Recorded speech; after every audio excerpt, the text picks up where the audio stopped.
அஸ்ஸலாமு அலைக்கும் வரஹ்மத்துல்லாஹி வபரகாத்துஹு. கணியத்திற்குரிய சகோதரர்களே, கடையனூர் அப்படின்ற ஊர்ல ஒரு சில ஆட்களுடைய செயல்பாடுகள், அதுக்கான விமர்சனங்கள், பல சர்ச்சைகள் கொண்டிருக்கக்கூடிய நேரத்துல அதை பற்றி எல்லாம் பேசுவதற்கான நேரமோ அல்லது அவசியமோ நமக்கு கிடையாது. காரணம், இப்படி ஹிஜாபை போட்டுக்கொண்டு தொப்பி வைத்துக் கொண்டு ஒவ்வொரு ஊர்லயும் ஒரு சில ஆட்கள் இருப்பாங்க.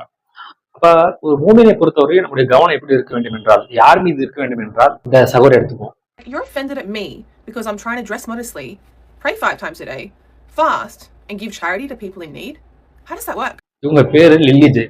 ஆஸ்திரேலியாவை சார்ந்த இந்த பெண் ஒரு பாடகியாக, நடிகையா இருக்கிறாங்க. மேற்கத்திய கலாச்சாரத்துல வளர்றாங்க. கடந்த ஆண்டு இஸ்லாத்தை படித்து என்ன பண்றாங்க, இஸ்லாத்தை ஏத்துக்கிறாங்க.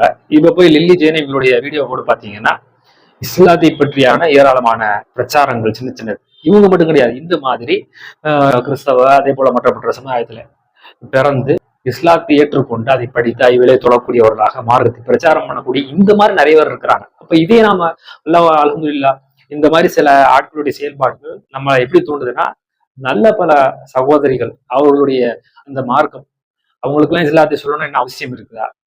அப்ப காரணம் என்ன? சத்தியத்தை விளங்குறாங்க. இப்படி ஒரு சில ஆட்களுடைய செயல்பாடுனால் இஸ்லாத்திற்கு எந்த விதமான அவமானமோ எதுவுமே கிடையாது. காரணம், இது அல்லாஹ்வுடைய மார்க்கம்.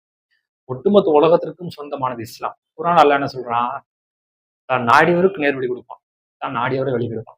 லா இக்ராஹ ஃபித்தீன். மார்க்கத்துல எந்த நிர்பந்தம் கிடையாது. யாரும் உங்களை வற்புறுத்தல.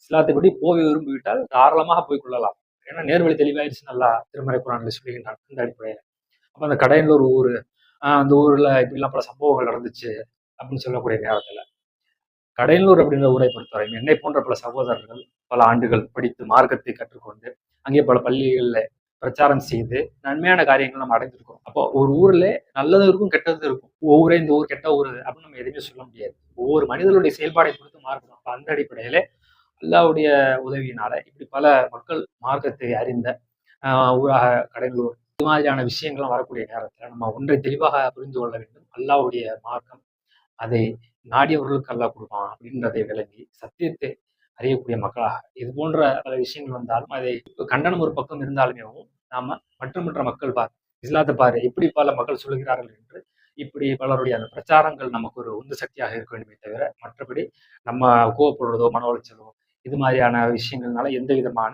ஒரு மாற்றம் ஏற்படாது. சத்தியத்தை நம்ம எடுத்து சொல்லும் சத்திய பிரச்சாரங்கள் மூலமாக நம்ம மாற்றத்தை ஏற்படுத்தலாம். அப்படி சிந்தனை தெளிவுள்ள மக்களாக இப்படி லட்சக்கணக்கான மக்கள் கூட்டம் கூட்டமாக இஸ்லாத்தை நோக்கி வர்றாங்க அப்படின்னா சத்திய மார்க்கம் அப்படின்றதுக்கு எடுத்துக்காட்டு. அதை எடுத்து மக்களுக்கு சொல்லக்கூடியவர்களாக அல்லாஹ் நம்ம அனைவரையும் ஆக்குவானாக. அஸ்ஸலாமு அலைக்கும்.